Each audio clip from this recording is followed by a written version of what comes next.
views and opinions expressed do not necessarily reflect those of Access Fort Wayne, the Allen County Public Library, or any other supporting groups. If you'd like to produce a show, call us at 260-421-1250. Fort Wayne, Indiana. It was once known as the Miami Indian village of Kekionga, until Mad Anthony Wayne was sent by George Washington to defeat the Miamis in the Midwest. Situated at the junction of the St. Mary's, St. Joseph, and Maumee rivers, it became a trading post for Europeans. Over the centuries, many notable Americans were born or grew up in Fort Wayne. Among them, John Chapman, better known as Johnny Appleseed, author Stephen King, Wendy's founder Dave Thomas, Philo T. Farnsworth, a key inventor in the development of television, actors Carol Lombard, Dan Butler, Dick York, Shelley Long, and Marilyn Maxwell. Few have had as great an impact on the city of Fort Wayne, however, as writer, activist, and filmmaker Terry Dorn.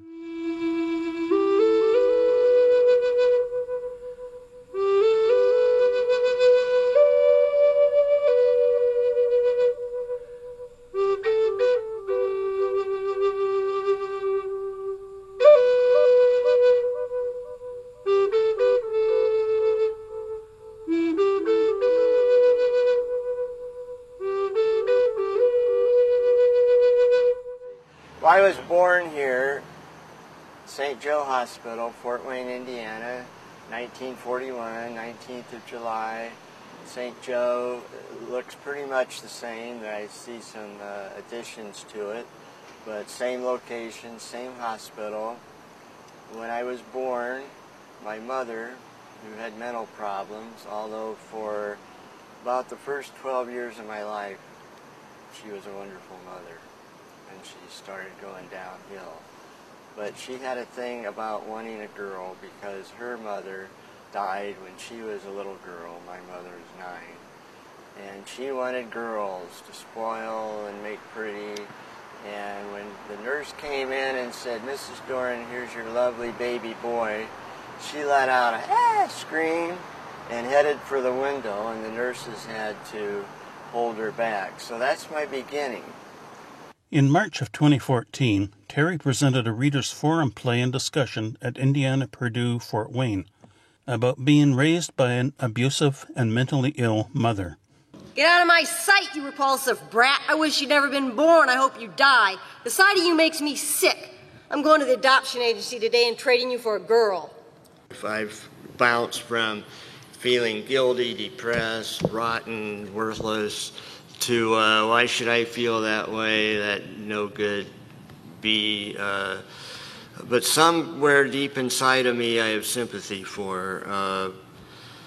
She was so tortured, and she had to have some kind of mental illness. I mean, for that transformation to be that stark. What I put in the play is true.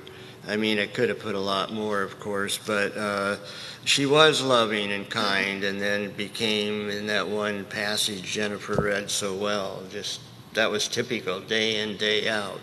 You know, and so abuse takes many forms. She really didn't hit us. She tried a couple times, but it was mostly the mental and emotional, constant barrage of you're worthless, I hate you, especially our manhood, our maleness, whatever. That's why I put the emphasis about the girls. You know, why she was so obsessed. She really let fly on all of them from time to time. Well, as most people probably know, polio was a disease that affected many, many Americans back in the 40s, 50s. Unfortunately for me, I was one of them. I was 9 years old in 1950 when I was playing touch football with neighbor girls in a field next to our house. It was a Sunday afternoon in October. I remember it well. I was only in the 3rd grade. It was a long time ago, but still remember it vividly. Playing hard was touch football, not tackle, but We got done, and I just felt like a truck hit me, like a switch. I barely crawled up to my house, which, as I said, was right next to the field. I couldn't make it up the steps to the porch. I had to be helped. I had to be helped into the house. We all thought and hoped it was just the heat. It was a hot day in October. But as it turns out, that night I didn't get any better. So my dad, who worked for the Wabash Railroad at the time, he was home and called the doctor, John Mill, who was our family doctor, and he remained at capacity for many years after. Dr. Mill made a house call, something doctors rarely, if ever, do anymore. But he came to our house. It was right next to St. Mary's Church on Lafayette Street. And I remember this very well, too. I was on the couch because that's about as far as I could get. They helped me on the couch. And he examined me. And when he was done, he went into another room where my dad was, but I could see them. And he said something I couldn't understand what he said, but it was obviously he was telling my dad what his diagnosis was. And that was that I had polio, and my dad cried. I'd never seen my father cry. So I knew it was bad. And Dr. Neal put his hand on my dad's shoulder. And the next thing, I was in an ambulance going to St. Joe Hospital. And there they did a spinal tap, which is a true delight. They put big needles in your back, that's what I remember. And that test was to confirm or disprove the diagnosis. It confirmed that I had polio. So then I was in the polio ward at St. Joe for Children's. And that ward is as close to hell on earth as you'll find, that I know of, that I've ever experienced. Kids screaming in the night, all night long, right outside my door. I had a private room, I didn't have a roommate. There was a young man about, he went to Van Wert High School. It's strange how much I remember from this, but he's a football star. And there he was in an iron lung, and he was in the hallway, and an iron lung enabled people to breathe. One of the effects of polio was it took your breathing capacity away, and the iron lung breathed for you. So that you could see was his head, and his parents were there, and friends, and this is my memory.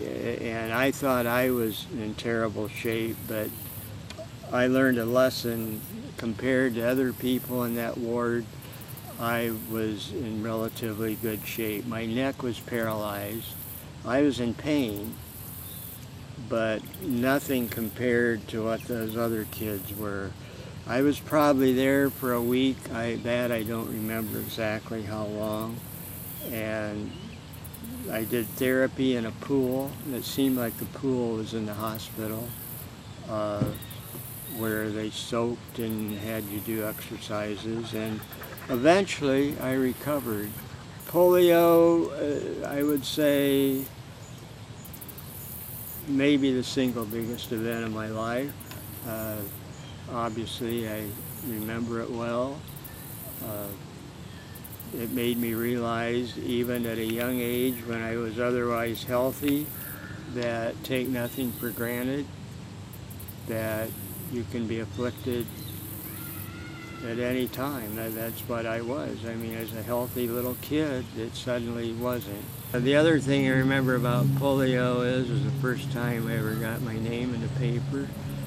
It was on the front page, I think, of the News Sentinel.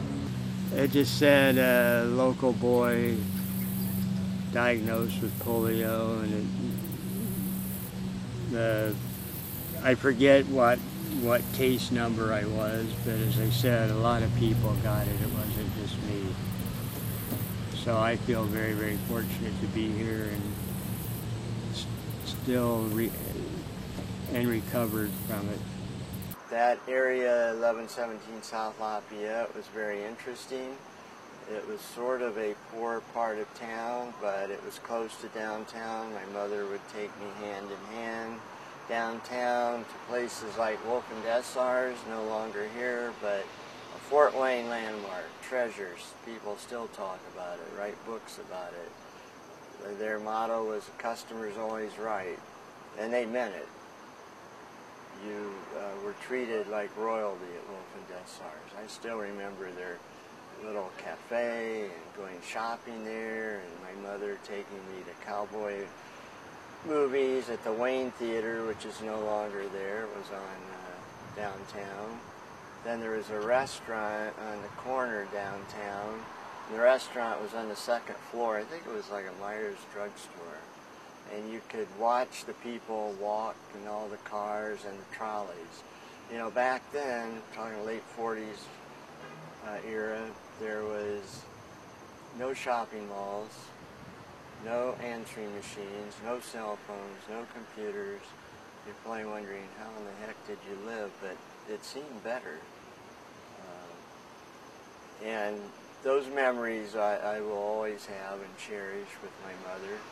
As a teenager, I was 16 when my mother killed herself, and this was, of course, devastating, and I was lost as a teenager. Despite all the torment that my brother went through himself, all the problematic relationship that he had with our mother, he probably saved my life as a teenager. Came to my rescue, and it shows you the kind of character he has, a person having that much mental trauma to deal with, still could look at another person, at his brother, see the torment that he was undergoing, and help him. So I wanted to make sure that that was said, because that was, I probably wouldn't be here today. God knows what I would have turned out to be if it hadn't been for Terry and for my beloved grandmother and my aunt, my uncle, who gave me and Terry such unconditional love and support. Growing up with Terry, well, we have quite an age difference. Terry's 21 years older than me. I have two brothers in between, Jan and Rick. Rick is no longer with us. We had two suicides in our immediate family, and considering the age gap between us, it's amazing. Terry and I are very close. He's just a wonderful brother. He's always been extremely supportive, very interested, very available. And in terms of just having someone in your life who is eccentric and funny and dynamic, it's just been wonderful to have him as an influence from the age of, for as long as I can remember. And growing up, our mother died when I was 4 months old. She actually took her own life when I was 4 months old. Terry was 21. And essentially, for most of my childhood, up until the time my father remarried at approximately my age 12, Terry, excuse me, off and on lived with us. So, he was an adult, but often was still residing at the house or lived somewhere else, would come over and do laundry, hang out. And so we were very close as I was growing up, all of us, the four brothers and our father in a different way. But it was a very, tolerant household. Our father didn't have a lot of interest in, doing domestic things, and he was, at that period at least, fairly tolerant, and again allowing everyone to kind of hang out and live together. And so I really was raised in not a focused way, but certainly raised, influenced by Terry, Jan, and in particular Rick. And Terry, from my earliest memories, was just always very eccentric, always very radical, always very nonconformist, and it was a very sharp contrast to our father, who was a small businessman, traditional values, conservative values, hard work ethic, etc. Terry, to put it mildly, embodied pretty much the opposite. So I have these polar opposite examples growing up, and again, did not have a mother or a mother figure per se, and so I think it's interesting these two polar, very opposite male figures that influenced me as a child. It was a Saturday, a few days after Christmas. The sky was gray. I got off the bus I took from the Y downtown where I was playing basketball, and from the corner saw my dad racing down the street. I knew in my gut something was wrong and ran full speed to the house. In the 5 minutes it took me to get there, I saw a police car pull up. I ran in the house, and there was my baby brother in his crib in the middle of the living room floor. He was wrapped in extra blankets and diapers. And the next thing I saw was my mother being carried out on a stretcher. Her face was the color of chalk. She looked like a mummy, and I knew she was dead. Jan called me at my friend's house and told me to get to the hospital right away and meet Dad there. Something happened to Mom. I jumped in the car and broke all laws to get to the hospital. I ran up to the emergency room, and there sat my dad, his head in his hands, and I went up and touched him on the shoulder. He looked up as if in a trance, and this giant of a man in my mind looked at me with an expression that would stop the heart of the most hardened among us. He gathered me in his arms and, sobbing, whispered, "Son, your mother's gone." And I started to cry.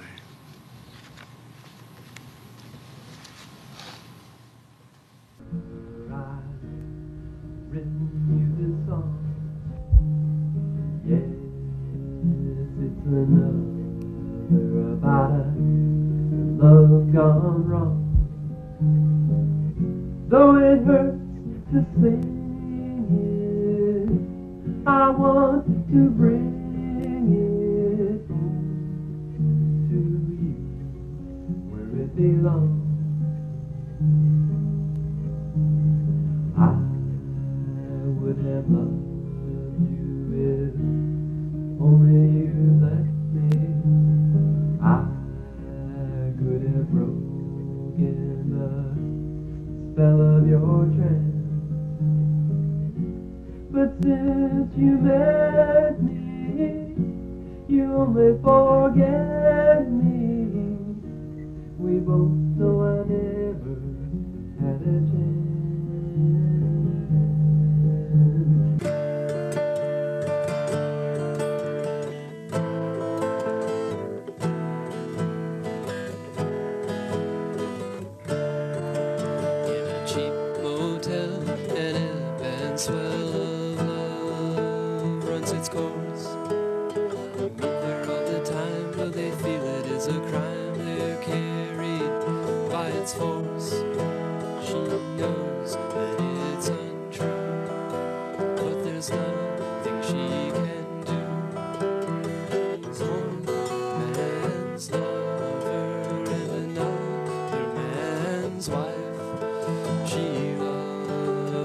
The same, compelled by her own shame, lost in the seamy side of life, in the wild and spinning night.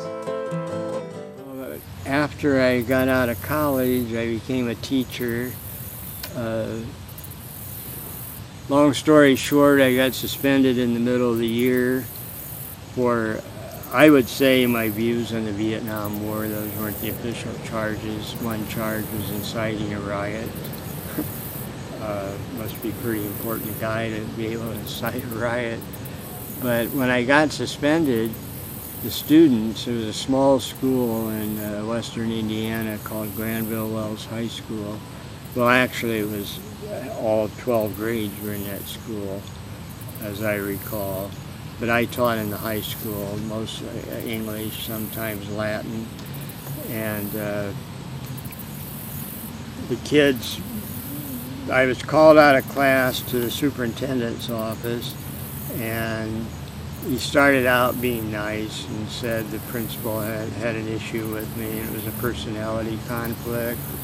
And I was suspended and went back to the school, and the students found out, and the next day they staged a spontaneous, I guess, maybe it was planned, sit-in around a Christmas tree. All this started because I was senior sponsor, and the seniors a month or so before that had decorated the school for Christmas, including getting a Christmas tree, and I allowed students to smoke in the teacher's lounge, and other teachers had done that too. So they just hopped on what they could find to make charges against me. But the other senior sponsor didn't even show up, and then he's the one who turned me in. But most of the students are like 300 kids in the school, approximately, in high school, and 250 of them got expelled that day. And one of them was calling me from the school. I was living in an old farmhouse down the road. She's saying, "Oh, Mr. Doran, they've called the police. The state police are here. Oh my gosh, the police are here. There's police pulling up. There's sirens." And she said, the police told the principal, "These kids are being peaceful. They aren't disturbing anything. This is your problem. You want them to go to class? That's your problem, not our problem." They left. So anyway, I had a hearing. A great lawyer from IU named Julius Getman represented me for free. I had a hearing. All the questions and answers were predetermined because I was fired, and then I filed a lawsuit with Mr. Getman's help, and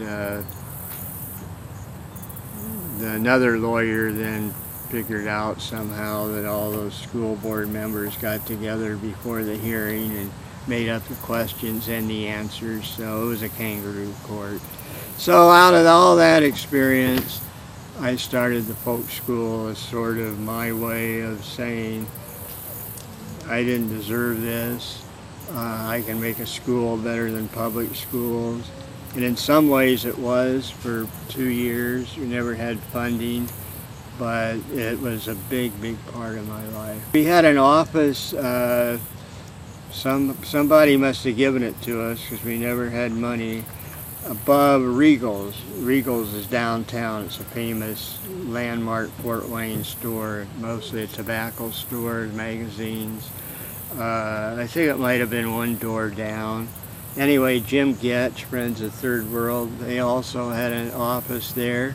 Jim and I have remained friends ever since. We also were given a store over on Packard. We called the Folk School General Store.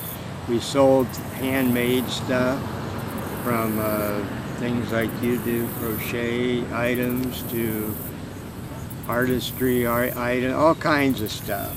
But mostly the folk school classes took place like here. This might be a folk school class. 4 or 5 people gathered here in Shoke Park by the river.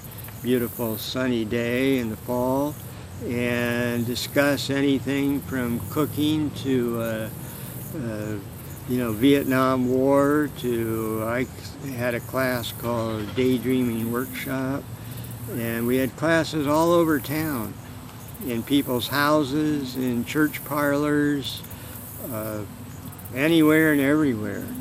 And for a while it really worked. There's over 100 people involved teaching classes. We didn't have any criteria for proving your credentials as a teacher.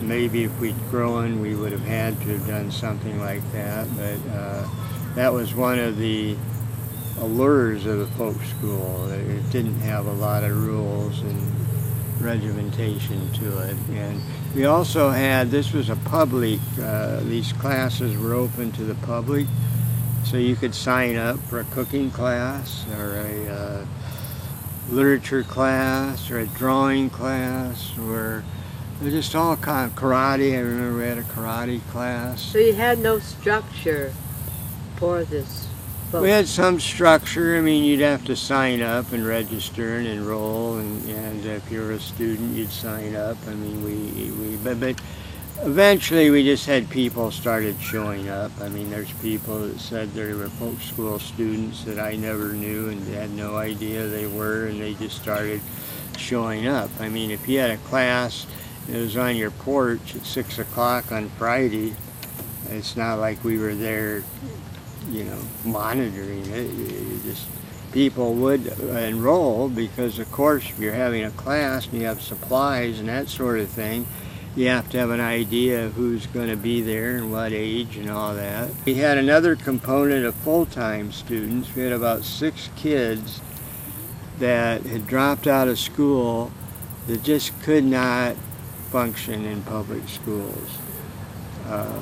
Not because they weren't smart or because they couldn't do the lessons, just because they didn't like the obedience factor, the bells going off, all that sort of stuff. And those kids, we had structured classes. I mean, we'd have a class schedule every day. And I still remember all of them. And one, Bob Hanauer, just moved back to town. I met with him for several hours. And we were talking about memories of the folk school. And he said, again, the folk school saved his life. He grew up on a farm with a father that was pretty much of an authority figure, and Bob would hitchhike from that farm, which was kind of out in this area, into town. Because the downtowns where the folk school, the heart of the folk school always was downtown. And that's where these full-time students would meet up in that office. And then sometimes we'd have classes up there too. One of my earliest memories is him, he's teaching at Grandview Wells and was fired, and the controversy surrounding that and the trial. I can remember going down with my dad and brothers to the trial when Terry was fired, and he's countersued the school district. And it was really a kind of the epitome of the 60s. I mean, the reason he was fired, what was happening in terms of the school, his reaction, the students supporting him.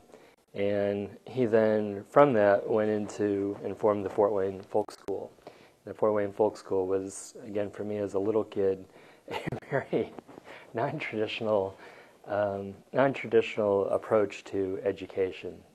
One could say approach might be a strong word for how the folk school was run, and it's been a great deal of structure. But the main issue was that it was non-conformist, it was non-hierarchical, and it was about student-driven initiatives, student-driven teaching and learning. And certainly being aware of him as a teacher and being aware of the folk school was a dynamic in my life, and at one point I decided I wanted to also teach. Our brother Jan was a teacher. He's retired now, but was a teacher, ended up in special education. And I think that our, between the four of us, we have a gift for communicating, a gift for talking, conveying information. But Terry, started that. And Terry, by choosing to be a teacher as his profession, the first one in our family, I think ever generation-wise on either side, who actually went to college and graduated, then became a teacher, and it was a very good life. And it's a shame that he was not able to continue. But I think for Terry, someone as nonconformist as Terry and as eccentric as Terry, it's very difficult for him to fit into any kind of traditional structures. And so he has carved out a very formidable career, a very formidable life, being outside the mainstream. And it's pretty amazing, particularly that he's done it in Fort Wayne for so many years. I first met Terry, I must have been probably about 16 or 17 years old. I think Terry was 29 or 30. It would have been about 1970, 1971. And we were both involved in a lot of different things here in Fort Wayne, but one of the things that he was beginning to think about and be involved in was something called the Fort Wayne Folk School. And that was a period of time a lot different than now, I think. There was a lot of energy and a lot of excitement, but also a lot of feeling that the things that we had taken for granted or that had been traditional in our lives were now something that everybody could question. And one of the things that people were starting to question was, is the school system set up the way it always had been really appropriate for every student and for every learning model? And I think one of the things that Terry was talking about with different people was that how there were a lot of us who just didn't feel like we fit into a normal public education system. So there was a lot of talk around about establishing what was in essence an alternative school or an alternative school system, and that became the Fort Wayne Folk School. And I got involved in the Fort Wayne Folk School because a group of people that were also involved with me in something called Third World Development also became involved in the concept of doing something different educationally. I was not a full-time Fort Wayne Folk School student, but I took some classes there, like after school and part-time, and then we did some other interesting things with it too. But there were full-time students, and they would take a curriculum somewhat similar to the public school system, but that also had a lot of other things to offer, and it was not offered in a real traditional setting. You know, people weren't sitting at desks and, you know, raising their hand to ask a question. The classes that I took were often after school, and it would be in a real relaxed format. You kind of sit around on the floor, and there would be somebody there who had expertise in a subject, and you would sit around and talk about that. One of the classes that I remember taking was with a local attorney who I think at that point worked for Legal Services, Bill Rastetter. And one of the things that we were talking about with him was the legal system and First Amendment rights. So it was a whole different way to get an education about the legal system without taking a government class in school. So that was my exposure to the Fort Wayne Folk School. I think the school eventually did have a core of students that were full-time students. There were never a lot of students. I think there were probably under 30 at a time. But it was an interesting concept, and it then got to the point where we were able to convince the Fort Wayne Community Schools, at least in my high school, that they should at least try some of these classes inside the school system on just a trial basis. So we did that for a day. And I remember Terry came in and we had a little schedule of classes that people would take, and you would rotate from class to class. And a lot of people participated in that, and it was very interesting because it was a whole new way to learn. And so there was actually, I can't remember if it was a half a day or a full day of curriculum put on by the Fort Wayne Folk School. And I think it was really fun, and it was really exciting, and people got to explore some new subjects that they never had explored before. I think the whole concept of doing what Terry did is really important. And the reason that I say that is I think what we found to be true in the early 70s, I think is still true today. I don't think that the traditional way of teaching and learning is for everyone. I think that there are a lot of people that don't learn well and don't interact well being rooted to a chair and rooted to a desk and in a situation where you can't speak until you're asked to speak and where there's a teacher standing in front of you. I just don't think that works for a lot of people. I think there are different ways to share knowledge with people that are much more innovative than what we have traditionally been doing.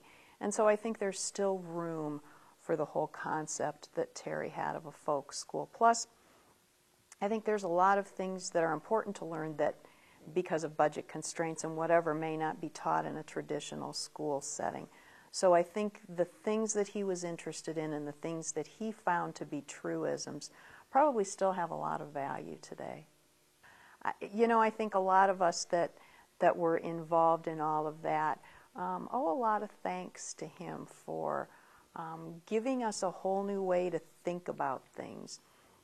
And I think that was one of the important things about the 1970s and the late 60s too, is there was so much political excitement and involvement, and people were so excited and hopeful about their ability to change the world. And I think we've really lost a lot of that excitement today. So I think for being a part of that and helping us channel that, I think a lot of us owe a great deal to Terry. And so thanks, Terry.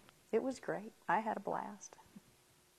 So the folk school was great, but no funding, and it sort of ended with, I would say, with a bang. We were going to have this big concert as a fundraiser and also to bring people together. And I have no idea how it even got as far as it did, but it got far. I mean, we got somebody in DeKalb County to donate their farm. So we were going to have this rock concert at a farm out in the country. These kids were getting bands together, not local bands either, I mean bands from all over the place. And again, I don't know how we were going to pay them or how they were getting there or any of the logistics of it, but it got pretty far along because the DeKalb sheriff started freaking out. And I started getting calls from the DeKalb sheriff. And the guy was nice, I remember him. And he said, now, we don't have anything against you guys having a fundraiser, but, this kind of music brings in bad elements, brings in drugs and alcohol, and I doubt if I had gotten to any point where I was thinking of security. We probably would have, though, eventually. It might be just as well it did get called off, I don't know. But anyway, they had bands lined up, and oh my gosh, they were just like, oh, you can't do it. I got a subpoena served to me at my apartment. We went to court in DeKalb County. It took a subpoena, a court hearing, about 12 state police cars, maybe more, out at the site with roadblocks, blocking, not letting anybody to that particular location. They told me if I showed up there, I'd be arrested on site, so I did not show up because I believed them. And I wasn't keen on getting arrested, and there wasn't anything I could have done anyway to change their mind. Well, one thing led to another. First teacher, then folk school, then Theater for Ideas, and then I decided I wanted to try making a documentary. The first Theater for Ideas started at an old building called the Alton House, which was down there somewhere around where Friends of Third World are on West Wayne Street. I think it's knocked down, not far from the library. And it was, floors creaked, the toilets didn't flush, the roof leaked. That was the beginning of Theater for Ideas. The very first ones were there. And then eventually, I think 1980, well actually before that,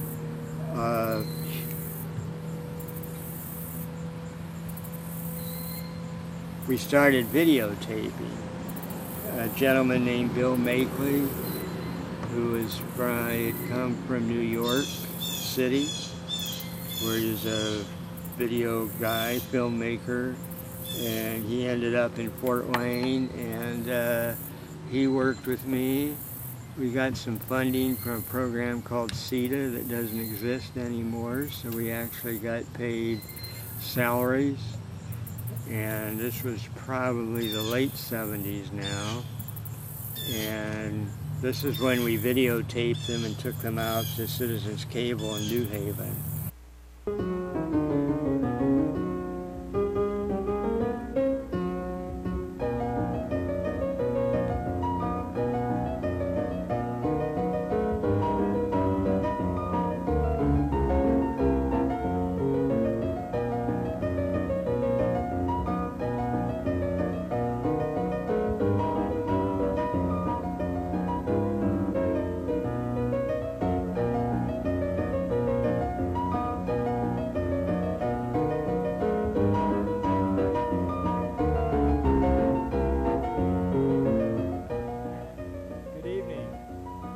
Corporate power. How much is too much? Is tonight's topic, and we have as our guest at Theater for Ideas a gentleman who is finding out the hard way how much is too much. I'd like to welcome City Councilman Winfield Moses to the program tonight. Welcome, Rick.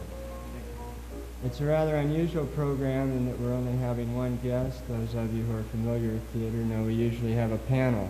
The reason we are not is that we invited other people to come, namely from Indiana, Michigan, and they declined. I guess they didn't like our panel member who's here this evening.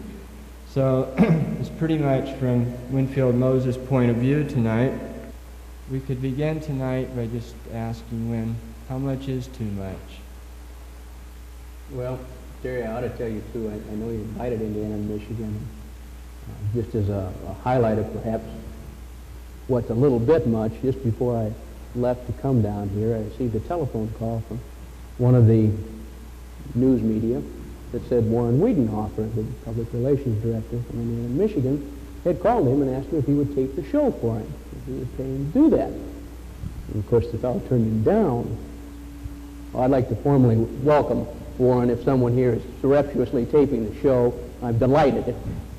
I hope he listens to all of it. Going on, the instance you encountered about the telephone pole, you don't have any idea how much that tornado that took down that pole cost you. Later on, I'll show you it cost you a couple $100,000 every year from now until the time the next rate increase comes, because that's figured in every rate base, or in the rate base that they used in their test year, a couple of $100,000.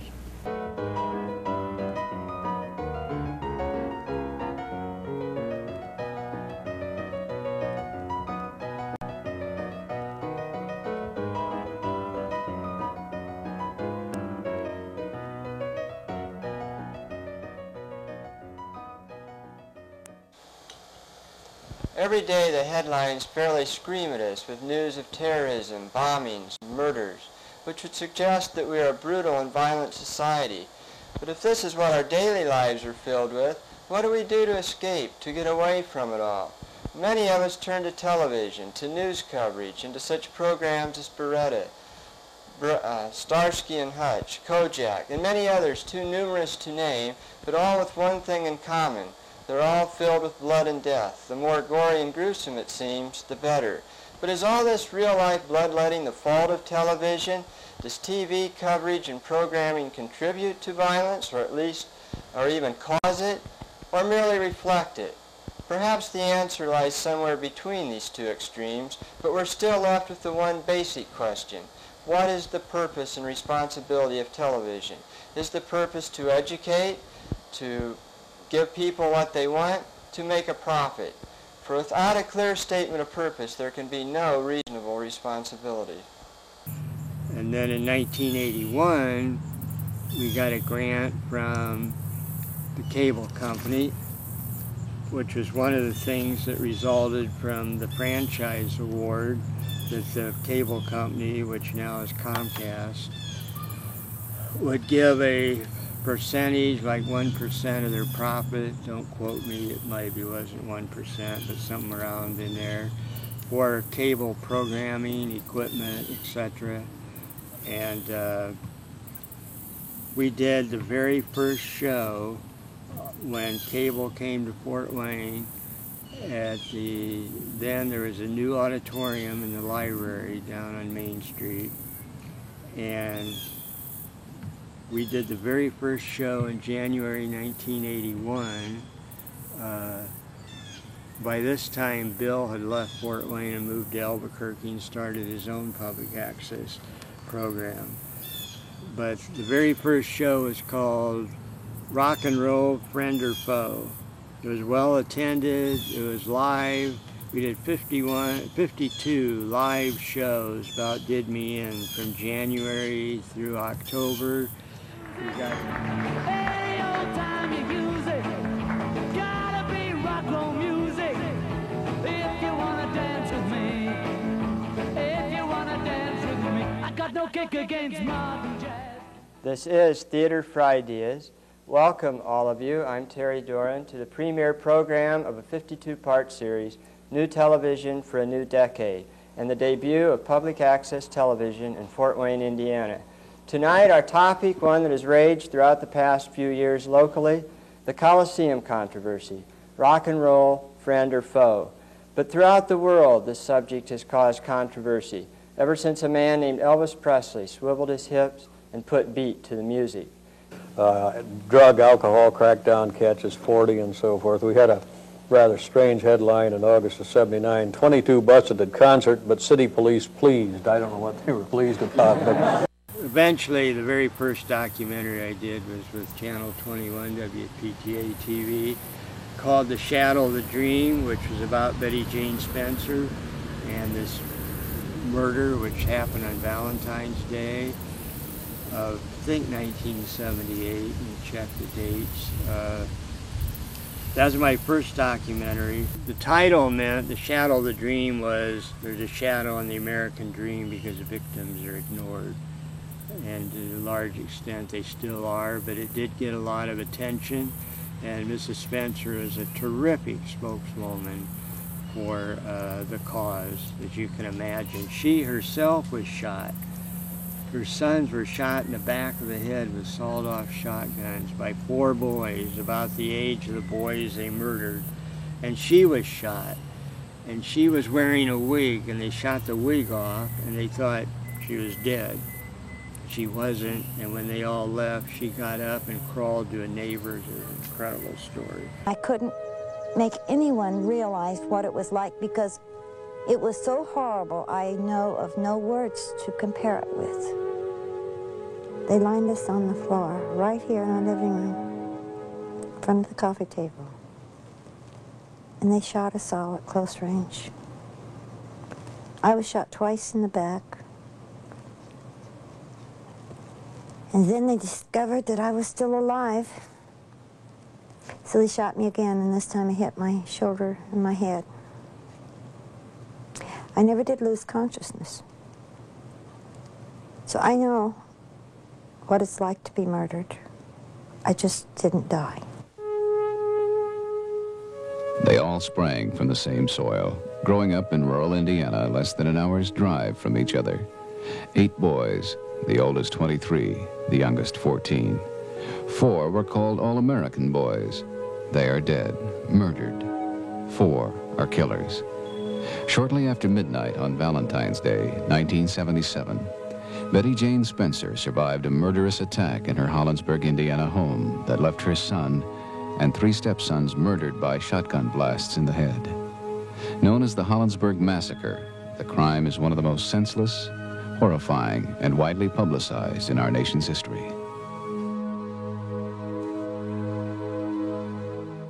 In western Indiana, another grisly series of shootings today. Police say 4 men entered a mobile home and shot and killed 4 brothers aged 14 to 22. The men also wounded the victim's mother, but she played dead and survived. Police say the 4 brothers were robbed of $30 and that the killings, quote, don't make a whole lot of sense. Murder is not like it is on television. On television, someone gets shot, they fall down, they're dead, but you never really see what happened. And if you could, nobody would watch. Because murder's not clean. Murder is horrible. And yet one of these 4 killers left our house laughing. I don't think that most people want to know what murder is like. maybe I wouldn't have either. But I think it's necessary that they learn that it's horrible. Of course, you think of it as horrible, but they don't really stop to think what a person who is killed goes through. They were in our house 30 to 40 minutes. And my boys and I were terrified all during that time. They didn't just walk in and at random shoot us. It took their sweet time about it. Oscar and Eagle Gone, I won national awards for. Oscar from UCLA Folklore Film Festival and Eagle Gone from Chicago Film Festival. Eagle Gone was also here in Indiana, about land of Indians, Indians of Indiana, and Indians are still here. They were displaced, run over, killed basically in this area by Anthony Wayne. You know, prior to Anthony Wayne, who got the city named after him, it was called Kikiyanga. Oh. And Anthony Wayne, in his humility, you know, said, "Hey, I think I'll name the city after me." I'm not sure he actually named it, but somebody did, hence the name Fort Wayne. But he was sent here by George Washington, the first president, father of the country, all that, to take care of the Indian problem. There's a big Indian settlement, mostly of Miamis, here in Indiana. They call them so? And Little Turtle, one of the great Miamis, defeated American armies, handed American armies the worst defeat they've ever had, several times here, right here in this area. And interesting story, there was a white man named William Wells, who Wells Street's named after, and William Wells was kidnapped, taken hostage by Indians, and ended up living as an Indian with the Miamis and became, I think he married Little Turtle's sister, and was a great warrior in helping Little Turtle defeat the white armies. Eventually, William Wells went back to his white family and was a scout for Anthony Wayne. So it was a fascinating history here right here in Fort Wayne. Yeah. In 1492, Christopher Columbus set sail in search of a new world. When he landed, he thought he was in the West Indies and called the inhabitants Indians. These people, the Indians, had already been here hundreds of years. The Indians lived and roamed throughout this land we've come to call America, and as it became a country made up of many different states, one state even took its name from these original citizens. It is called Indiana, Land of Indians. Gradually, the white people took their land and moved the Indian by force further west. By 1900, there was no Indian land in Indiana. This is their story.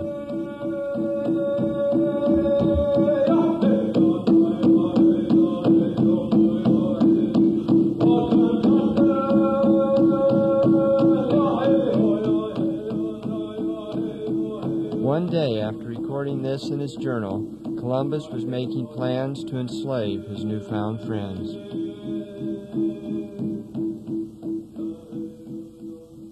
The spirit of Kichi Manatua is very much alive today. The great spirit, the great mystery.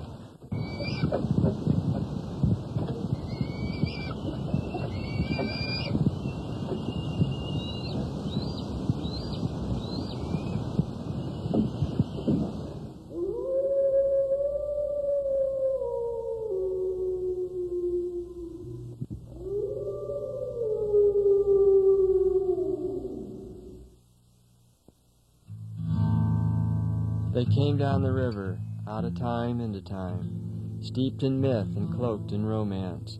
They are the Indiana Indian. They lived in wigwams and walked the woods, and are connected to Wounded Knee through blood, struggle, and heritage. They are part of the 1 million or so Indians living in modern America, once possessors of this land, now possessors of the highest unemployment rate, the highest poverty rate, and the lowest life expectancy of any group in America. And they also have the highest enlistment ratio in the United States Armed Forces of any ethnic group in the United States. And like all Indians, the Indiana Indian has struggled magnificently, seemingly against all odds, to maintain a proud and fierce heritage. And still, they are all but invisible.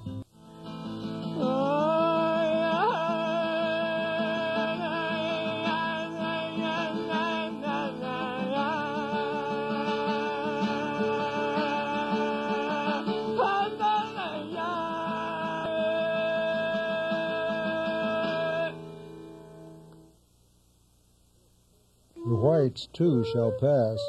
Continue to contaminate your bed, and you will one night suffocate in your own waste. When the buffalo are all slaughtered, the wild horses all tamed, the secret corners of the forest heavy with the scent of many men, and the view of the ripe hills blotted by talking wires, where is the thicket? Gone. Where is the eagle? Gone. No one is complete. We are all on the wheel of life, a circle of life in which we are placed. And we need to grow into a fullness. It takes all of us.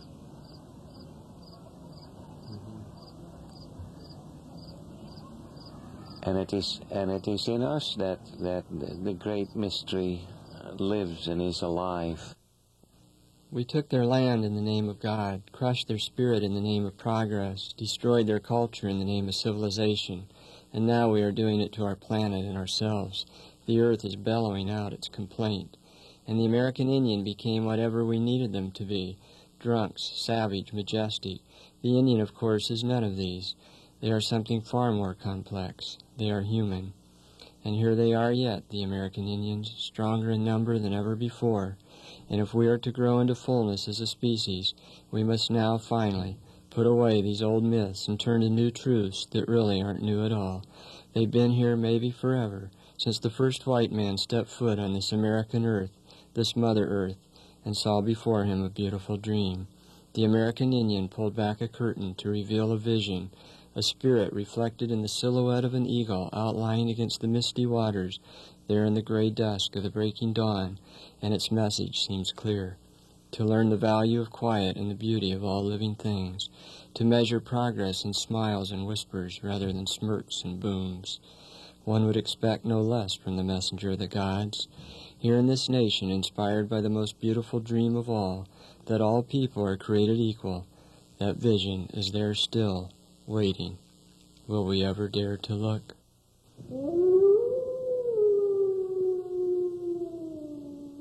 And Oscar is a giant turtle in Churubusco, just down the road from Fort Wayne here.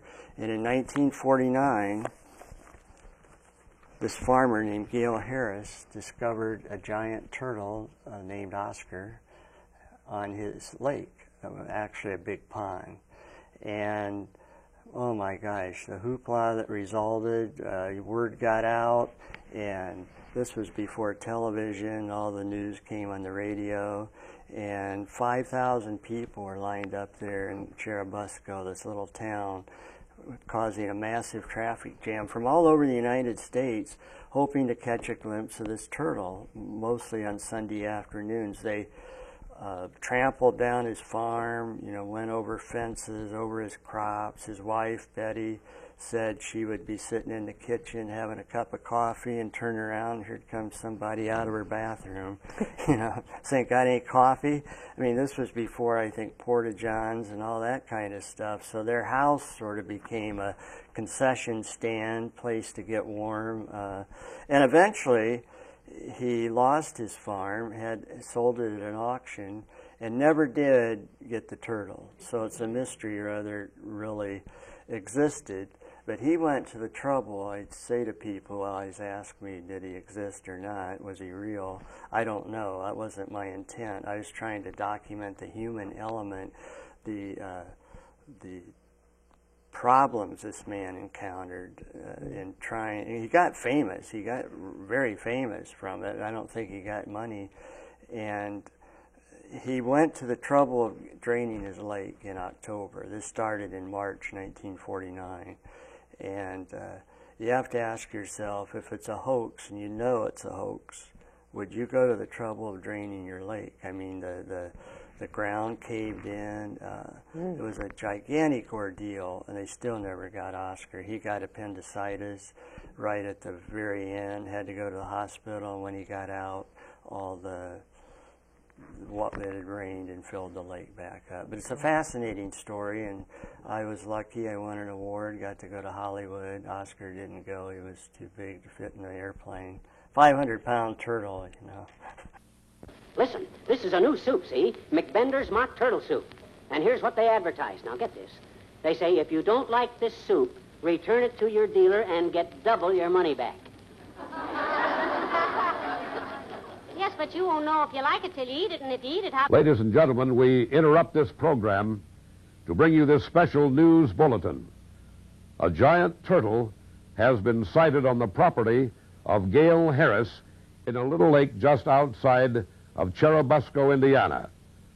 Now, we want to assure you we are standing by and will bring you reports of this as the news develops. Please stand by.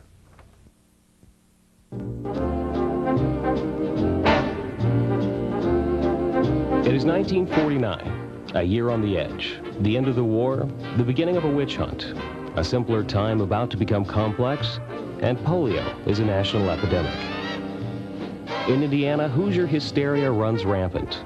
The Jasper Wildcats from the South win the state high school basketball championship over the Madison Cubs at Butler Fieldhouse in Indianapolis. And a young man from a little Indiana farm town plays in that tournament, but basketball isn't what he'll become known for. In 1949, James Dean graduates from Fairmont High School and heads for California to become an actor. If he takes the bus, the one-way ticket costs him $41. If he drives, gas sets him back 22 cents a gallon. There are plenty of trains, too, in 1949, and a movie costs a quarter. Further north, in Fort Wayne, President Harry Truman comes to town. Mayor Henry Branning is about to receive a raise to $8,800 a year. And the city is named the happiest city in America by Look magazine. People get their entertainment on the radio, and their news from celebrated reporters like Lowell Thomas. Mr. Truman himself uses the radio to take his plans for national health insurance to the American people. Fort Wayne's downtown is the place to be. And when you aren't shopping, you can take in a Fort Wayne-Zollner Pistons game. The basketball Pistons play in the NBA against teams like the Boston Celtics. And the fast-pitch softball team wins just about everything in sight.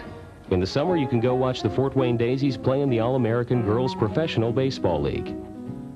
And just to the west of Fort Wayne, about 15 miles away down Highway 33, another little Indiana farm town is about to be changed forever by a turtle.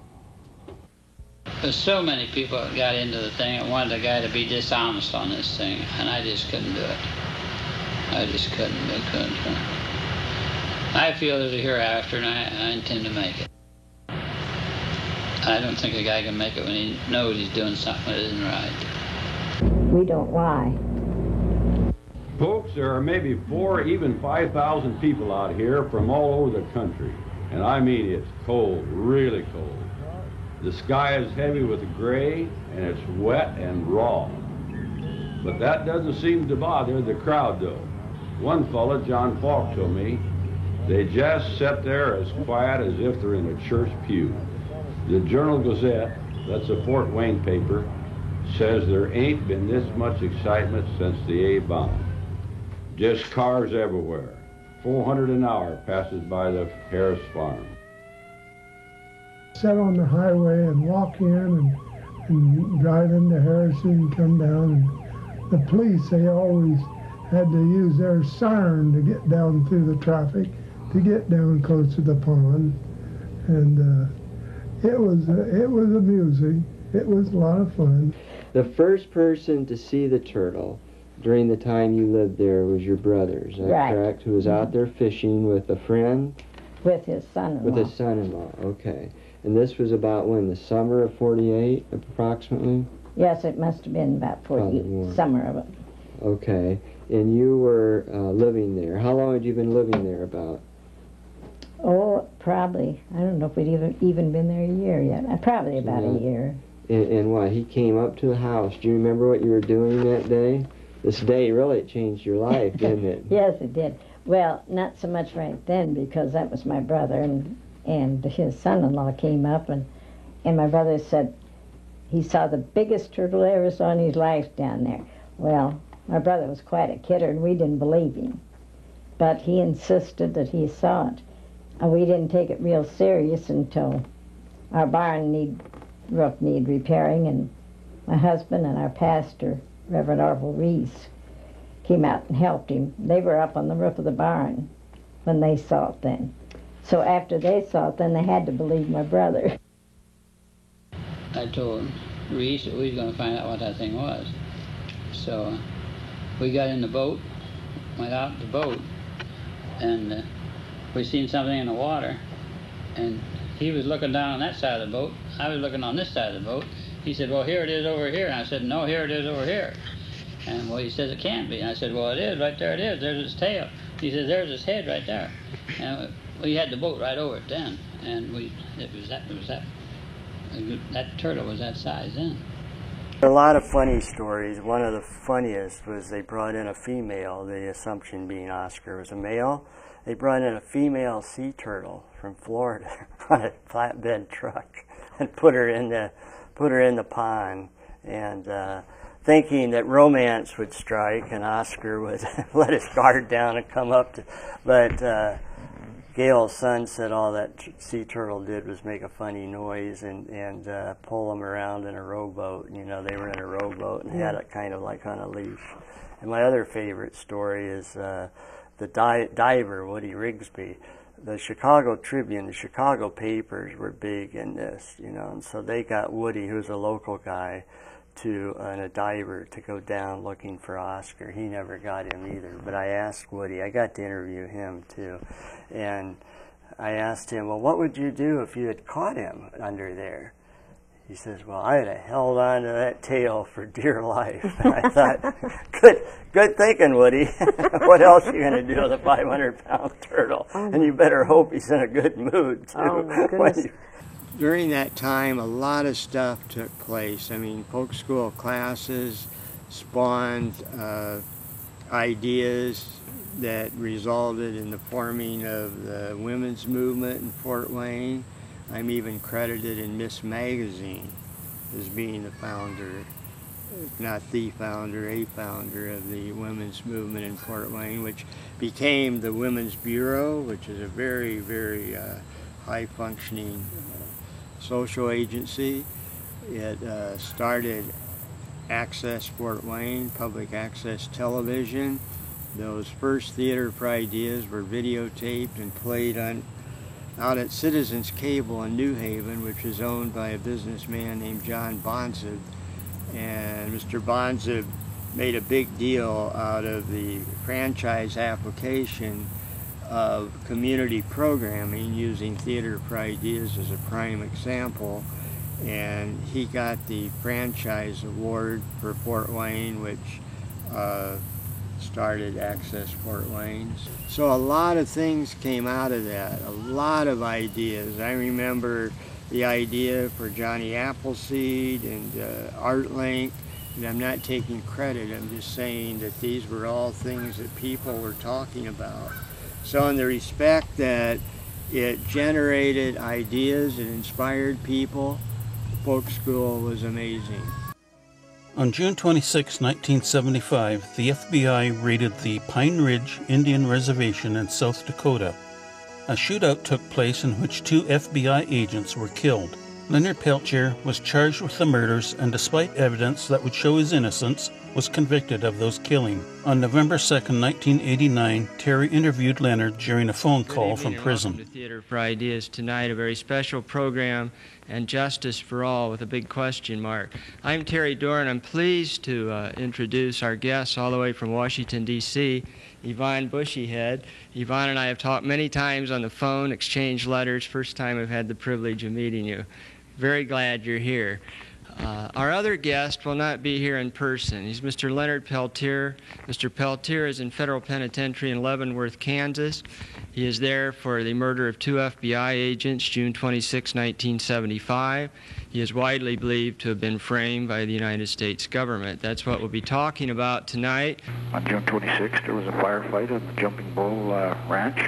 2 police officers, 2 FBI agents, and an Indian man, Joseph Stuntz, was killed. 4 of us was charged. 2 were found not guilty by a jury of non-Indians for reasons of self-defense. Jimmy Eagle's charges were dropped. And we found, of course, again, later on, documents from that stated put the full weight of the American government on Leonard Peltier and receive a conviction. And what they meant by that was throw the law books out the window, because they were going to get a conviction no matter what they did. I was not allowed, by the way, to put up a defense whatsoever. I mean, I was not allowed to properly cross-examine the witnesses against me. But when it came to putting up my defense, every witness that I called for me was ruled irrelevant.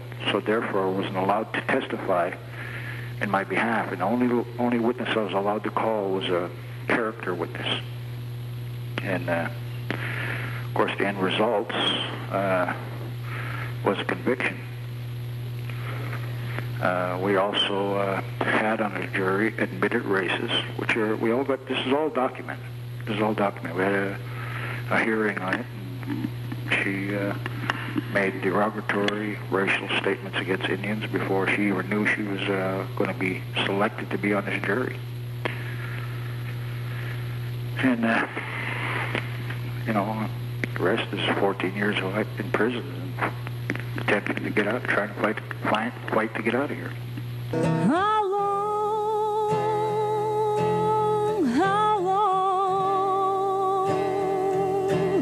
has that evening train been gone? How long,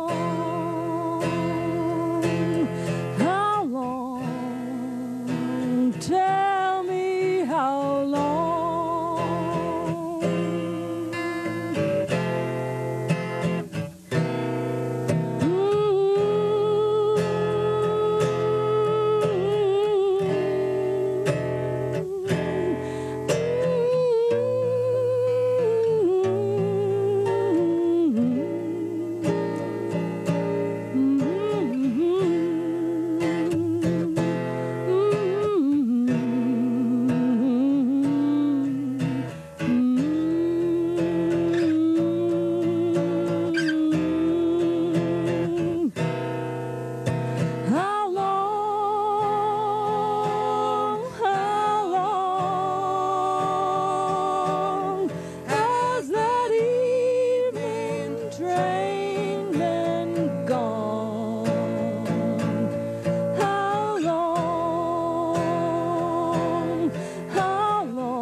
Tell me how long.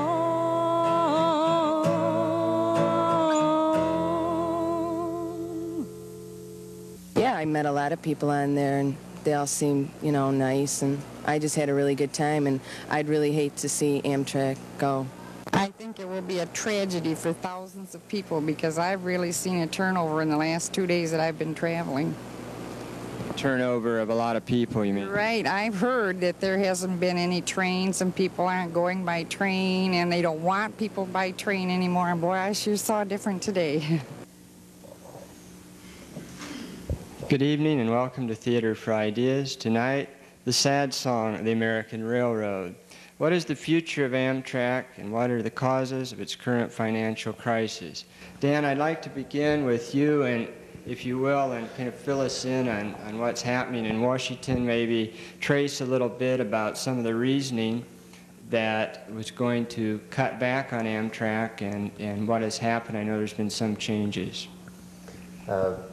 About 6 months ago, there was a very vigorous debate going on as to what the future of Amtrak should be.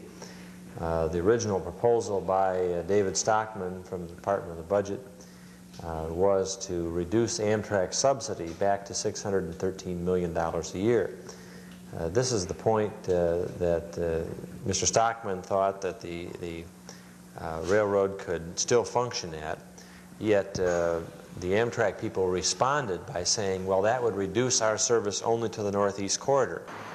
Then I ran the loft just down the street here on Broadway.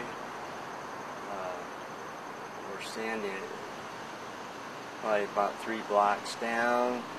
And one of the shows I did there was about a young artist named Justin Blessing who had mental illness, a very talented young man, and the son of a very good friend, family friend, Tom. And Justin was run over by a car out on Coldwater Road in the middle of the night. So I did a show about Justin, had all of his paintings, a brilliant artist, actor, and we did a show about mental illness and focused on Justin. It really was a tribute to him, and some of the publicity and attention that show generated helped create a place called the Carriage House, which is now a nationally recognized house for emotionally troubled adults, and it's helped a lot of people. And again, I didn't directly create these things. I'm not taking the credit. I would do shows like that. The main function of the Loft is to help young people find certain talents that have gone unnoticed over the years and gain a source of expressing themselves. Learning how to work well as a group and on an individual basis, and helping them gain a more independent outlook on life altogether are also worked on at the Loft. It also teaches young people to use their imagination and creativity in whatever design or production, as far as music videos, drawings, poems, songs, etc. The Loft's main focus is to help them be successful when they go out into the world and to live on their own. People tend to pass judgment and label us before they know us. This program is to show each of us as we really are, to show a day in my life.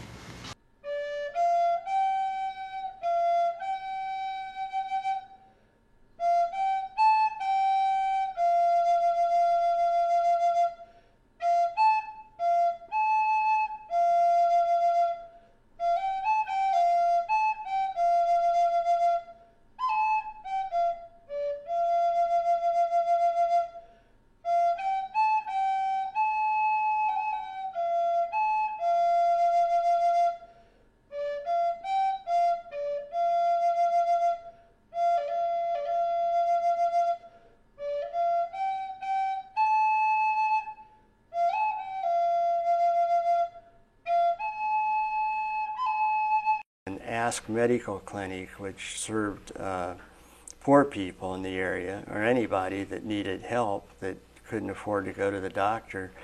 And E. Bratton had helped to start that.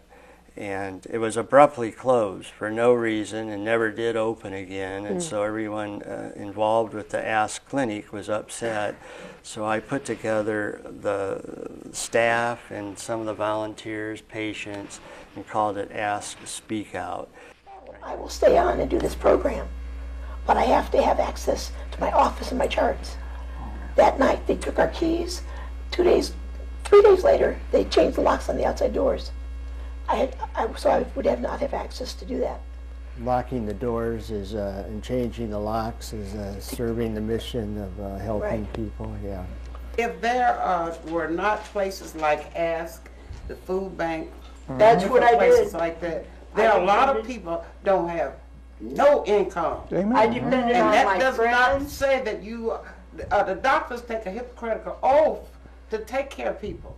So now, if you can't take care of me because I don't have no income, then you have faulted your oath when you became a doctor.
what it was his rope. He strung himself up. And I screamed his name, Nick, no! All the dogs in the bedroom, and I called 911, and I collapsed on the front porch and waited for the police to arrive. Came to my house to announce that Nick was gone, and I'm like, it can't be. I just saw him. I know.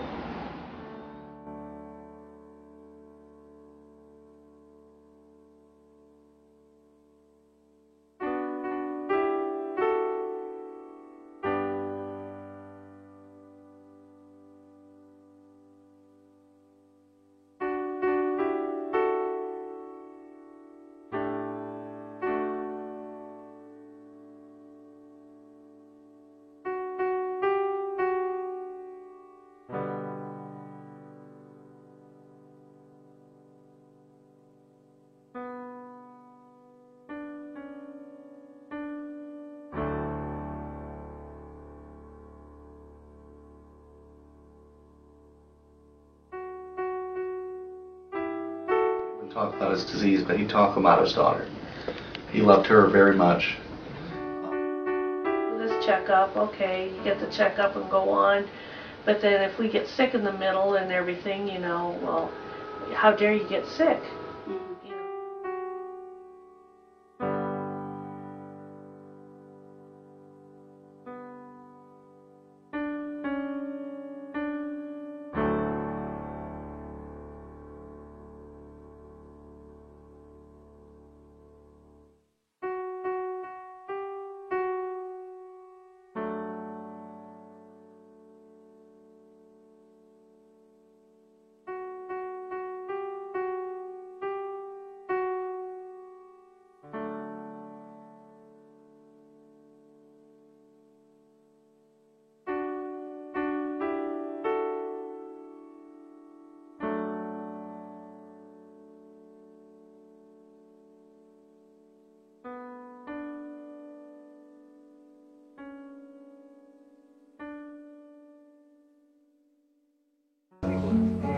Terry has traveled much of the world to do his documentaries, including 2 trips to Cuba at a time when travel to Cuba wasn't normally allowed.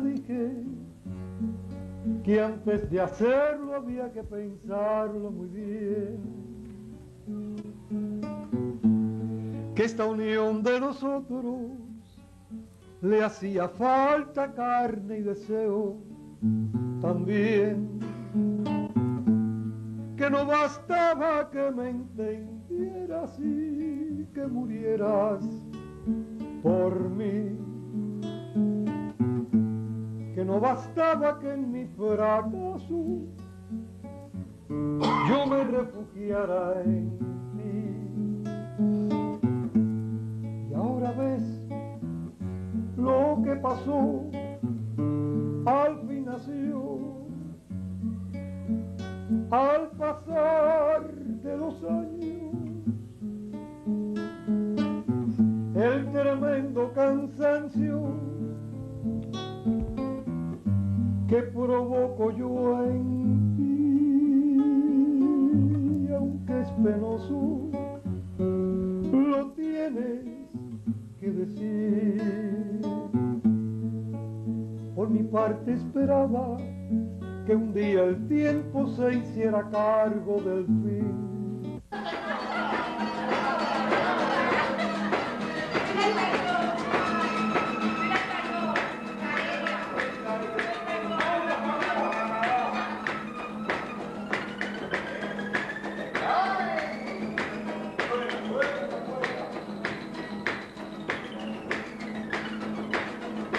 Isabel is a native of Havana, Cuba. She moved to Fort Wayne to play for the Fort Wayne Daisies in the All-America Girls Professional Baseball League. This was in the late 40s and early 50s. The league disbanded in 1954. Isabel retired here in Fort Wayne and made her home here. She's now an American citizen as well as a Cuban citizen. I had the great privilege of accompanying her back to her family in Cuba. Her brother Tony and his 2 sons and his wife, where we stayed. And our purpose was to document Isabel's baseball playing days in Havana back in the 1940s. We had tremendous interviews, met many wonderful people. The Cuban people are warm and friendly and gracious. Ya quisiera Estados Unidos haberlo tenido algún momento. Millones daban por él para que se quedara jugando con los Estados Unidos. Y aquí está. Dale un abrazo ahí.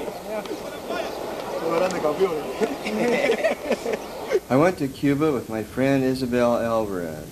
She lives in Fort Wayne, Indiana now, but was born in Havana, where she began her baseball playing days that led her to the United States of America to play in the All-American Girls Professional Baseball League with several teams, including the Fort Wayne Daisies. The league became famous when Hollywood came calling and made a movie, A League of Their Own. And I also went to Cuba a second time. That trip didn't involve Isabel, but it involved another friend who also was from Cuba, had lived in Fort Wayne, and she is a teacher at principal actually at Lindley School in Fort Wayne. And we went to Cuba to document Cuban education. So we got to go to some schools in Cuba. A French woman told me an island is filled with loneliness. She said an island is filled with magnificence, and then an island is filled with mystery. That is Cuba, island in the sky. And the sky, she whispered to me, has always been the open area of dreams. She also said the Cuban people are so secret. Who knows what dreams they share? I will tell you the dreams they shared with me. I met many children not much younger than me who have so little in comparison to us here in America. They study crammed into tiny classrooms no bigger than closets. I watched as they practiced ballet in sweltering heat with no ventilation. In the country, students work in fields baked brown by the burning sun.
Yet as I observed the smiles of joy across the faces of the children, and listened to their laughter as they played on the playground, I began to think that maybe material things are not so important after all. They made me realize that there is something in these kids that transcends political agendas and geographical boundaries.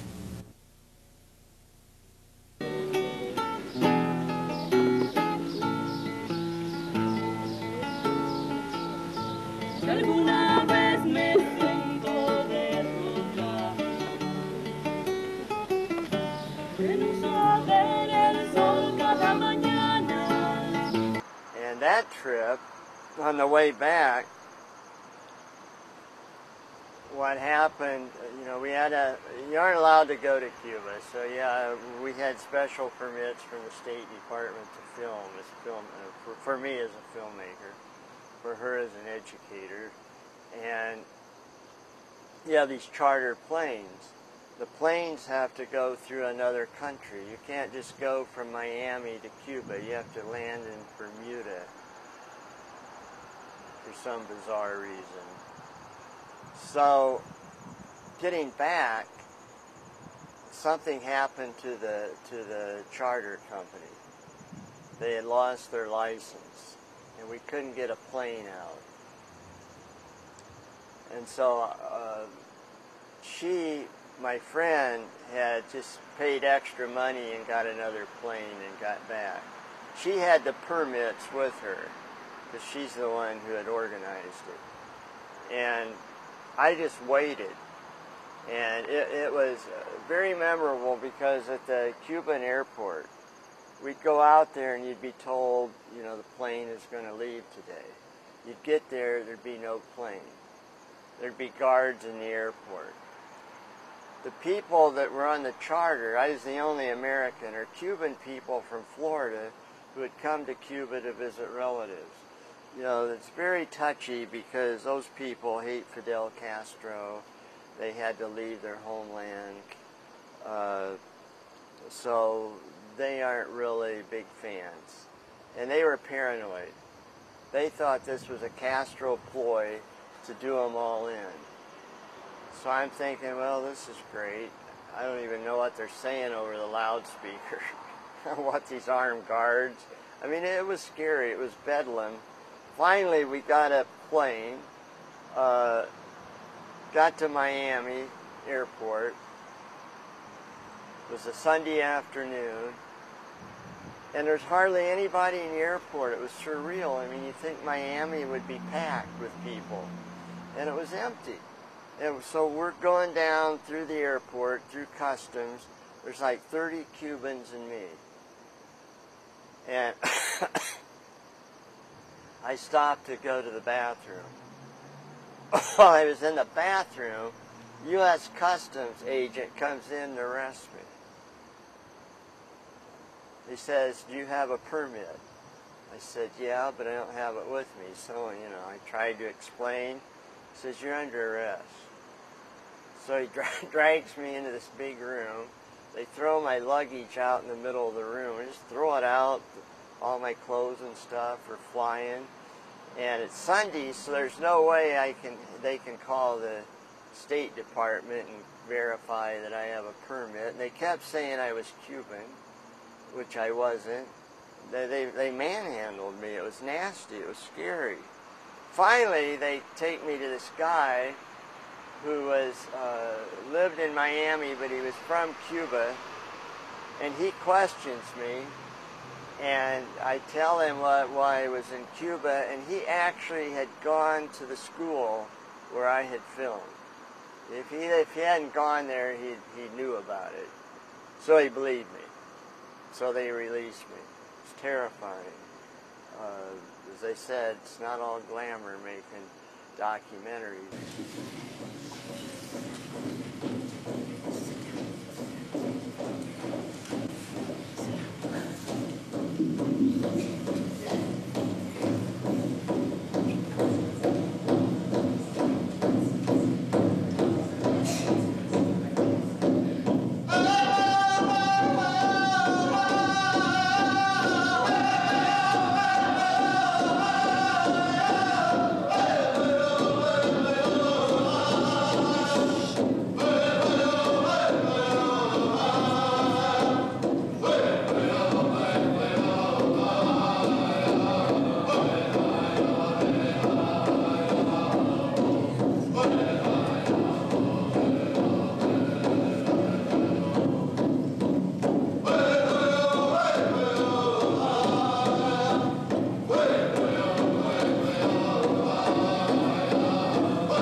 You go to New York and you get off the plane, and if I was blindfolded, I could tell you I was in New York Airport. Right. People are very short, brief.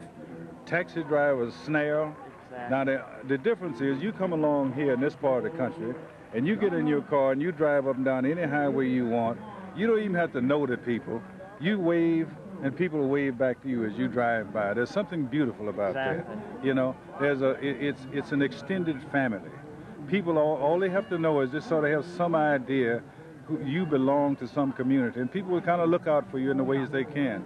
And that's what's so beautiful. That's what this country used to be, and what it is not as much as it was anymore, and is not as much as it should be anymore. Right. And what we are doing here, I think, is starting to turn it around so that people can be positive and giving and good, as all of us have in ourselves to be and do, much more than we tend to do it in other parts of the country. Because my grandma raised me well.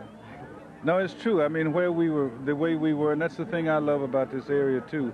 People generally in this part of the country, I'm talking about the region called the South, were better raised than people in most other parts of the country. You know, here, if you talk back to your parents, you wouldn't even think about it. But if you got so daft as to do it, you would find yourself in a corner somewhere trying to recover consciousness. You know, it's the truth. It's a peaceful existence, and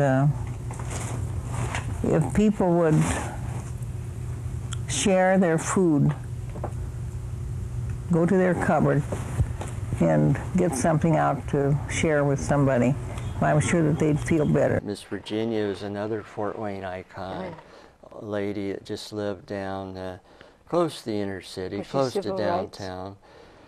She was a little bit of everything, but mostly poverty, of just, if you were hungry, you'd just go to Miss Virginia's house and you'd get food. She was like a little soup kitchen. She just had food in her kitchen, in her pantry, and different organizations would bring food to her. And again, that's community. Although I think it's shameful that you even need soup kitchens in a country this rich, that there's people hungry. But if the reality of it is, it's people like Miss Virginia single-handedly making that community we've talked about, that sense of caring. We need her again because it's happening all over again. I know it, and you heard her say, you feel better when you do things for people. Yes. When you have a pantry full of food and you share it, you feel better.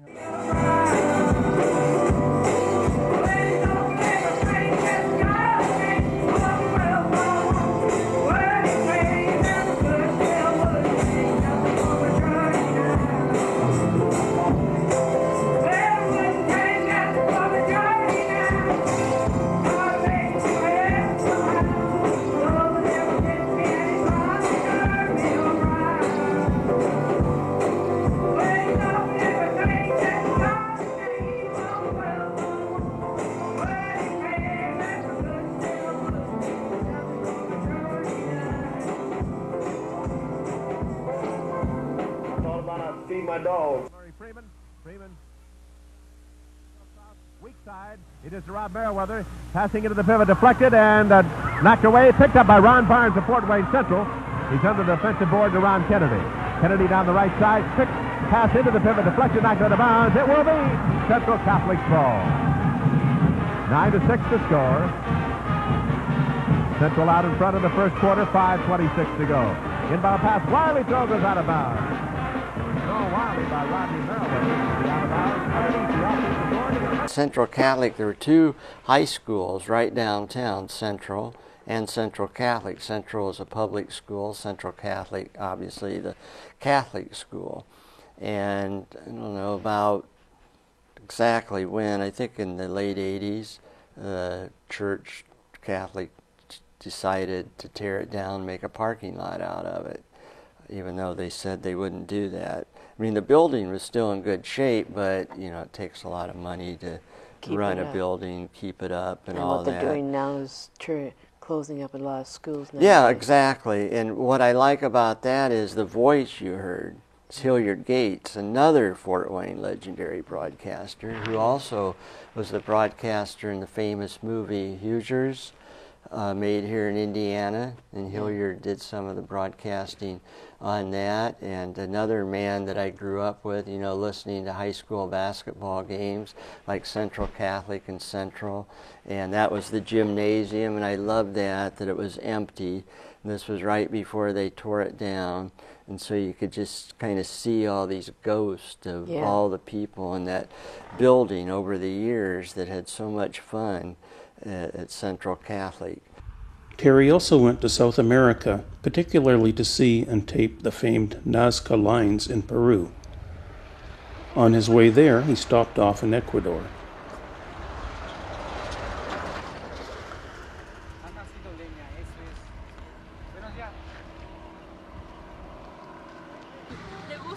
las fotos, señora, por favor. Sí. She said take the photos if you want. Yes.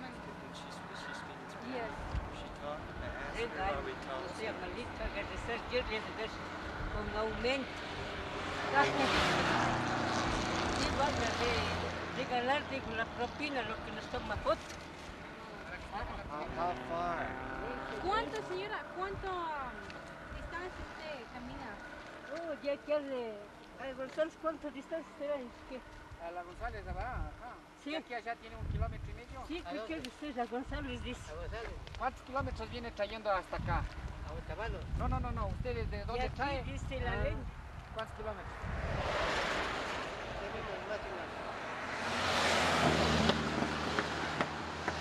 A unas 6 cuadras, unos 600 metros. Pero hasta llegar a donde va, tiene 2 kilómetros. I've been to a lot of places, met a lot of people, but this is the most profound journey of my life. I came to Peru to find an answer. Why am I so fascinated with Maria Reich, a German woman who devoted her life to studying and preserving the mysterious Nazca lines? I found the answer and more. I found Maria and the people she loves, the people of Peru. They haunt me still. They are more progressed than others because they accept any foreigner with great hospitality, and hospitality is characteristic of Peruvians. Yes. If they have a visitor, everything that has to do with a visitor is treated with cariño, with love.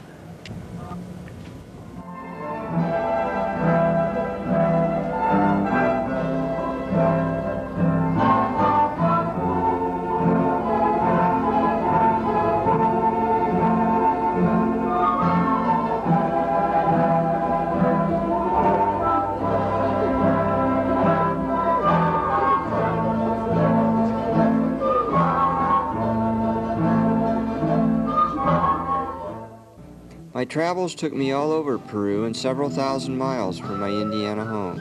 My State Department advised me not to go, and my friends worried and said, if you must go, don't drink the water.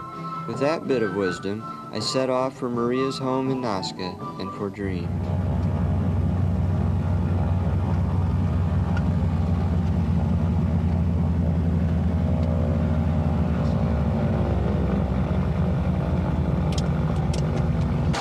Goes regularly? It was hard for me to believe that I was actually here. For 7 years I've thought about Maria and tried to imagine what Nazca would be like. And now that I'd finally made it, I discovered that, for once at least, reality was even better than fantasy. Never in my wildest dreams did I tend to get ahead of myself. I registered here at the Hotel Turistas as soon as I arrived on a warm and sunny Sunday afternoon, the beginning of 4 unforgettable days in Nazca. The moment that I flew over the lines and saw the sense of organization there, that I suddenly realized that there was an intellect behind it, that it wasn't random land art. There's just an overpowering sense of organization to it that I still see today, and in fact, as I proceeded with my research down there, I used that sense of organization to classify the different regions. My strong feeling right now is that those lines were developed as a sense of timekeeping based on the sky. The area covers 124 square miles from the Andes to the Pacific Ocean and includes thousands of lines, hundreds of geometric designs, and several dozen figures of animals and plants, with the most important sites with ground drawings spread over a strip of about 30 miles from north to south. The biggest challenge, which occupied Maria her whole time on the desert, is preserving the lines from progress. Expanded industry has brought pollution, and the Pan American Highway cuts right through the lines and split part of this giant lizard in half. It's over 600 feet long, or the length of 2 American football fields. Some of the straight lines stretch all the way to the seaside. The book, The Chariots of the Gods, which suggests the lines are landing strips for UFOs, really brought the tourists out in the early 70s, prompting Maria to ban the public from walking on the Pampa. But I must confess, I wasn't thinking about any of this at the time.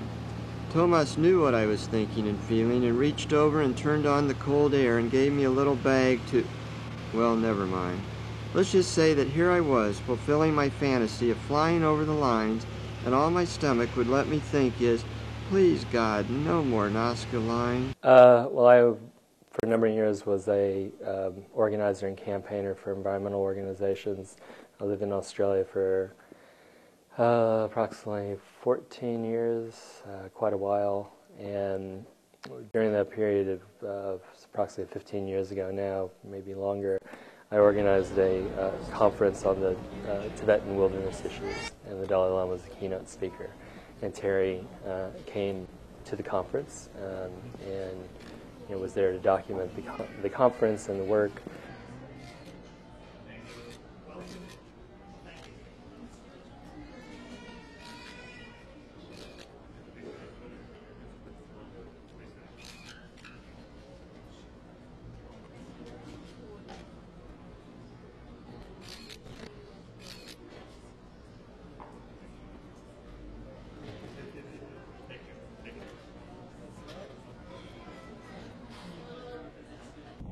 Incredibly, with the hundreds of shows Terry has done over the years, he has never had a blooper during one of his productions. In my school, we have to go for 13 years, and then I only can choose my subjects in grade 12 and 13 because I specialize in, and before that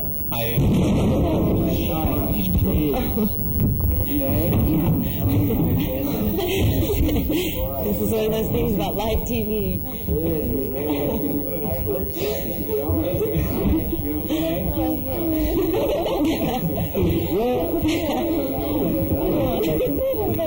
Is everybody alright? Maybe you should sit on the floor. Is those things secure? Are you okay? Sure? You okay? You have to be anyway. You alright? You okay? You alright? About the middle of every show we try to plan something a little special. But despite all the great work Terry has done over the years, it nearly came to a grinding halt, thanks to a duck. You know, back in 1981, I had the #1 ranked show on Channel 10. Of course, it was the only show, but it was called Theater for Ideas, and we dealt with important topics like abortion and victimless crimes and the environment. And I like to think that I sort of started a precedent, you know, so I had to take a break, and a couple years later I come back to Channel 10, and I'm talking to the station manager, and I say, well, what's the good show now? And she says, oh, yeah, you've been replaced by, this is a great show. Well, what's the name of it? The Uncle Ducky Show. I beg your pardon, the what? The Uncle Ducky Show. I said, the Uncle Ducky Show? I've been replaced by a show called Uncle Ducky and a growing man named Uncle Ducky. Well, I said right then and there, I'm not going to have anything to do with that guy. Well, if you know Doug Wiley, you know if he gets a hold of you, you're going to have something to do with his show. So, as the ringmaster said, I've been to a lot of places. I just got back from Paris, and I've been to South America, but I'll tell you, nothing compares to going to New York and New Jersey with Doug Wiley, Uncle Ducky, and Todd Allen. And Todd Allen did these people on the street interviews, and when I ask people questions, I ask them things like, what's the meaning of life? Todd Allen says, do you know where your pancreas is? So, but Doug showed me a new side to him that night, or that visit to New Jersey. He wanted to take me to a place where we could help struggling students work their way through school. So I said, great, finally a social side to Doug Wiley. So we go in this place, and it's really dark in there, and it's all filled with smoke, and the music's very loud, and you know, I sort of get a closer look, and I notice all these struggling students are young women. And then I get a closer look, and I'll be darned, they are so poor. I mean, they really need our help because they can't even afford clothes. I mean, they don't have wearing any clothes. And the Doug here is passing out money, and I mean real money, not play money. Hey, we were on a grant from Cable Access, so what the heck. And I must say those young women were very appreciative. Every time we gave them some money, they just gyrated and jumped around and grinned. And it made me feel good, you know, to see this new side and to help these struggling students. The biggest single change in my life, which I resisted doing for a long time, I was old, that I became a father. My daughter is now going to be 17 years old. She's driving, but she is by far my greatest production. And so if I have a legacy, I hope that it lives on with her, and that in her own way, she carries on the beliefs and values that I have. And so far she is, I mean, not directly, but you know, she did the logo for track. She did the voice for Anne Frank and Anne Frank and the River Traveler, my most recent documentary.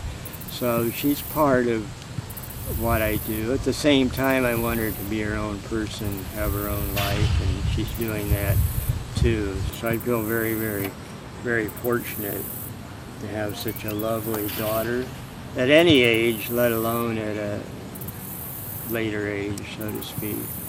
So my pride and joy, and feel some pride in what our old dad's done and still doing. Recently, Dr. Catherine Faubert, professor of women's studies at California State University in Fresno, California, asked Terry's daughter Cayman to describe her father. How do you describe your father to a stranger?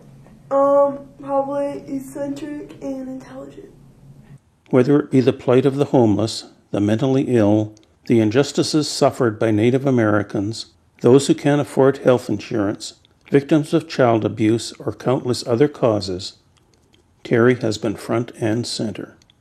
We leave the final word to Terry. I've made a lot of sacrifices. I said I've been almost homeless more than once. I've never made a lot of money. I remember Susan, now my ex-wife, but she was a really good artist. We were at a program at the Auburn Labor Day program. She had an exhibit with other artists, and there were some other artists there, and they said, we remember going to your programs when they were at the art school down in West Central. That's where a lot of Theater for Idea programs were held. And she said, we were just aghast. You said things we'd never heard before. You had guests we'd never thought of before. And we thought, what is this guy, a troublemaker? But then we got to thinking about it, and we could see a lot of what you were trying to say we needed to hear. We needed to be shaken up out of our comfort zone. So that's another way of looking at legacy. Yeah, I'm always open to other people's ideas. I mean, as a filmmaker, I would listen to any idea that people would have. I'd certainly listen to, so I wouldn't, I don't mind offending people if you have to tell the truth, but I won't offend them if it's something that is important to them and it's just a matter of respecting it. I won't do that. But a lot of the things that our government does, I have really little use for. America could be such a great country. It has so much. Look at this park. It's so beautiful. It's so much beauty. And it chooses to squander resources on war and ugly things. And that's a fact. It's not just me talking. People don't like the messenger either, I realize. I mean, even if you say this is a fact, you give them a fact. Anyway, I'm kind of digressing here. How would you like to be remembered? Oh, wow. Other than being a genius, of course. Keep that in. Oh my gosh, this was pretty good up until now. How do I want to be remembered? Somebody who tried to honor truth and beauty, elevate the human spirit, sometimes softly, sometimes angrily, sometimes provoking people, which I still do. Making them think, that would be a good word. I did not accept common wisdom, conventional thinking. I'm not saying it's always wrong either. It might be, though, actually always wrong. I have to think about it. But yeah, the thing about starting back when I was a teacher, people need to think for themselves. You cannot take the word of any authority because they only say what benefits them, and they'll twist and outright lie. So if you want a short answer to honor truth and beauty,